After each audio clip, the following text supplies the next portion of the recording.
order natin? Anong oras na? Kanina pa ako paikot-ikot dito. Ayan na. Hello, asan yung order namin? Baka sino ba nagsabi mag-order ka?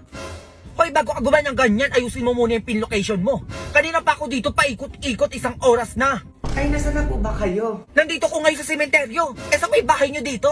Ay, naku, wala na po kami dyan, o diretso ka pa konti. Puro kayo si order, ginigigil nyo ako. Ang tatamad yung magluto. Kaya may magpaparkingan ba ako dyan? Ay, oo, meron naman, o sakto lang yung motor mo sa labas namin. Excuse me, hindi ako nakamotor.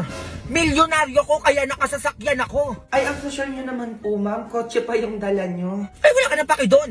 Nababoard ako sa mansyon namin eh. O sige na, maghintay kayo dyan. Sige po. Kakaloka tong mga to. A few moments later. Ay, nasa na po yung order namin? Dalawa lang pala ang order nyo, nagpa-deliver pa kayo. Oh, dinagdagan ko na to para hindi naman sayang yung punta ko dito. Nilagay ko na din sa paper bag. Ang cheap kasi kapag naka-plastic. Oh, ikaw matanda ka na, dapat lagi ka na nagluluto. O, nasa na yung bayad mo? Ay, magkano po ba? 1 million, may pambayad ka? Ay, wala po akong perang ganun. Bali 580 lahat. Ay, sige, ito po, exact amount po yan. Eh, bakit exact amount? Anong akala mo sa akin, walang panukuli? Ay, ayan lang po yung pera ko eh. Sige, okay na to. Ay, sige, papasok na po ako.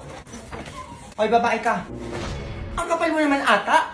Napagod ako magatid ng pagkain sa inyo dito tapos wala kang papakain sa akin. Ay, sige po, ma'am, sa inyo na lang po to. Opo, nakakahiya naman eh. Ayan, ganyan nga.